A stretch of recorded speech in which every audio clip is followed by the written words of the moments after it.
اگر وہ بچپن سے تیاری نہ کرتا تو اس تک نہ پہنچتا۔ ہاں بعض دفعہ کئی بچے فیل بھی ہو جاتے ہوں گے، سب کچھ ہوتا ہے نا دنیا، لیکن وہ ہمت نہیں ہارنا۔ اسی طرح ہمیں بھی ہمت نہیں ہارنا، ہمیں کلام کی قدرت کو لے لینا ہے۔ ہم جب اس کی قدرت کو لے لیں گے، جب ہم اس کے سائے میں آ جائیں گے تو ہم کامیاب ہوں گے، ہم فتح یاب ہوں گے۔ ہمیں صرف کلام کو لینا ہے۔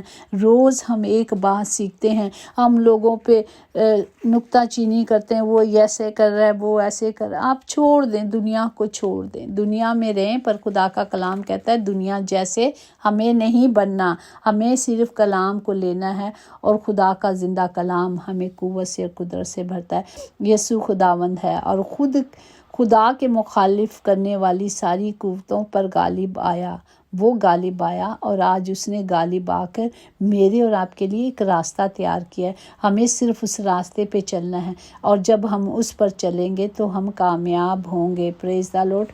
جو لوگ خدا کے وفادار اور ایمان میں ثابت قدم رہیں گے، خدا انہیں بڑا اور شاندار اجر دے گا۔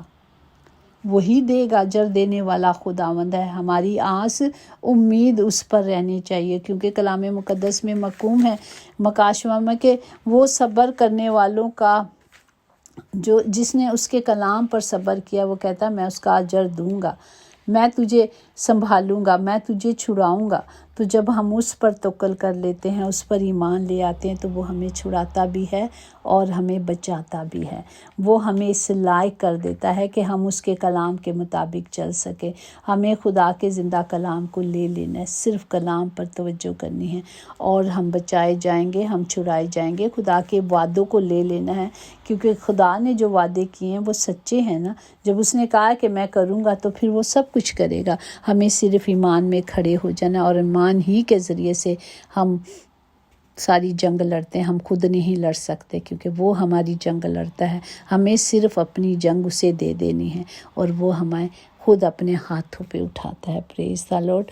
خداوند اس کلام کے وسیلے سے ہمیں برکت دے، تاکہ ہم ہمیشہ اس میں بڑھیں اور اس کے نام کو جلال دیتے رہیں، ہمیشہ اس کے نام کی بڑائی کریں، کیونکہ وہ میرا اور آپ کا خدا ہے۔ ہر مشکل میں وہ ہمارے ساتھ ہے۔ اس کے پاک لہو بہانے سے، وہ ہمارے بہانے سے، اسی کے لہو بہانے سے میں نے اور آپ نے زندگی پائی ہے۔ اسی نے اپنی شفقت کو ہم پہ رکھا ہے، اس کا شافی ہاتھ ہم پر رہا ہے اور رہے گا۔ صرف ہم نے اس کے پروں میں رہنا ہے، اس کے سائے کے نیچے رہنا ہے، اس کی محبت اور شفقت میں رہنا ہے، اس کے حکموں کو مان کر اس کی مرضی پہ چل کر۔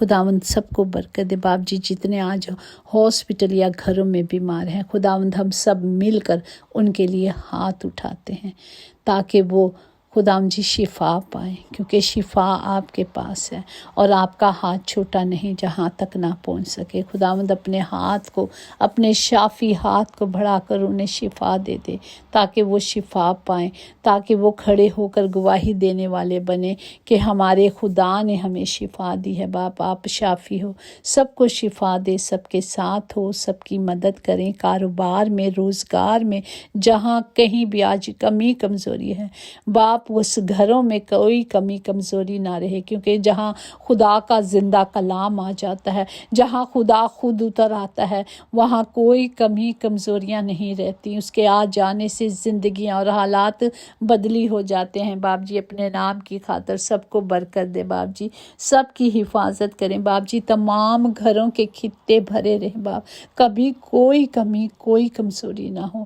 خداوند اپنے نام کی خاطر سب کو اپنے جلال سے بھر دے، اپنی قدرت سے بھر دے، کیونکہ آپ ہی ہماری آس امید ہو۔ باپ جی ہم صرف آپ پہ توکل کرتے ہیں، اور آپ ہمیں کامیاب کرتے ہیں، فتح یاب کرتے ہیں۔ آپ ہمارا فخر ہو پیارے باپ جی، ہم شکر کرتے ہیں کہ آپ ہمارے باپ ہو۔ باپ جی ہم آپ کا شکر کرتے ہیں کہ آپ ہماری دعاؤں کو سنتے اور ان کا جواب دیتے ہیں۔ ہماری مانگنے میں کوئی کمی نہیں ہونی چاہیے، لیکن خدا میں کوئی کمی نہیں، میرے اور آپ کے مانگنے میں کبھی کمی نہ ہو۔ وہ کہتا ہے میں کروں گا تو وہ سب کچھ کرے گا۔